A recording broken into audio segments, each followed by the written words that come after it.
Tu vois, c'est pas très juste. Hein. C'est du live et c'est de la rue. Hein. Ouais, c'est tout. Ça, ce disque, on l'avait enregistré en 2 fois, en fait, parce que la première fois, c'était à Décoperta, c'était inaudible. L'ingénieur du son a dit, je ne peux pas. Donc on était, il y avait un monde fou, c'était la folie. Et on est revenu à huis clos. Ouais. Il n'y a que nous, on a rejoué, il a mixé tout ça, et le mec. Sur ce morceau-là? Tout le disque. D'accord. Ah ouais. C'est un disque qui existe encore hein? Oui. Là.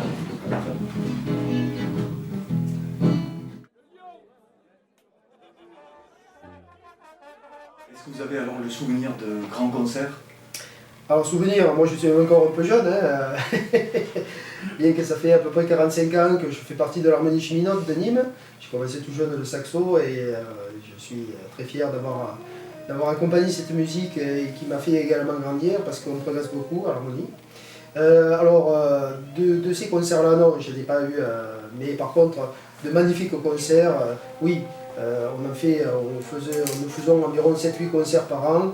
Avant la crise Covid, évidemment, comme vous connaissez, ça c'est une triste période pour tout ce qui est animation, associatif et puis autres. Alors ça commence à revenir, on va refaire encore quelques concerts. Alors un mot sur les bidochons, peut-être sur les membres de ce groupe. Les bidochons, comme je disais à l'origine, ce sont des amis hein, qui ont joué ensemble la musique. Mais après, pas mal de personnes venaient nous voir, bien entendu, et puis on a fait des petits, les bidochons ont fait des petits, notamment. Les premiers petits, c'était les cadors de Montpellier. Voilà. Alors je me souviens être allé au tout début les aider dans les pupitres. Voilà. Il y avait Best, Gilles, voilà, des anciens. Et puis après, il y a eu les Payas. Voilà. Alors, les Payas, pareil, avec Manon, Henri, Nicolas, Grandet, tout ça, tous ces vieux copains qui sont aujourd'hui, qui jouent toujours, hein, mais voilà, qu'on a fait démarrer à Eric Lassalle, je me rappelle, voilà, la trompette, voilà, tout ça, c'est les petits bidochons. Et puis, il faut peut-être un truc intéressant que tout le monde ne sait peut-être pas, c'est qu'à l'époque, les bidochons, on avait, on va dire, les musiciens les plus avertis, on va dire en tout cas ceux qui étaient les plus motivés.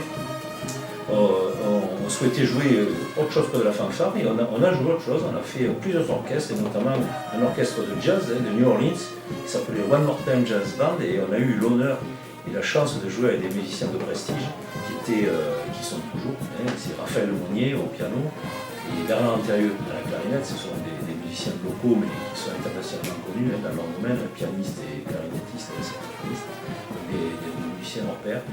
Moi j'ai eu cette chance-là, c'était des grands moments.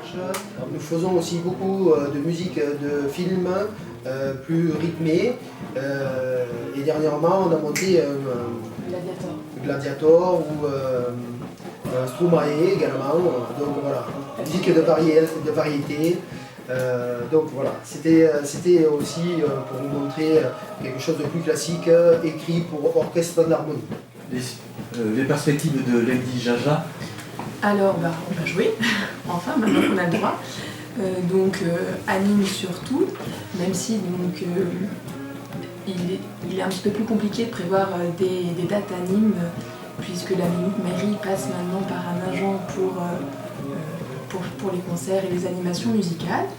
Alors, vous nous retrouverez à Aigues-Mortes pour l'inauguration de l'entreprise Transfert le 19 avril, à Martigues le 23, au festival de fanfare de Montpellier du 3 au 5 juin, avec une vingtaine de fanfares, ça va être un week-end de folie.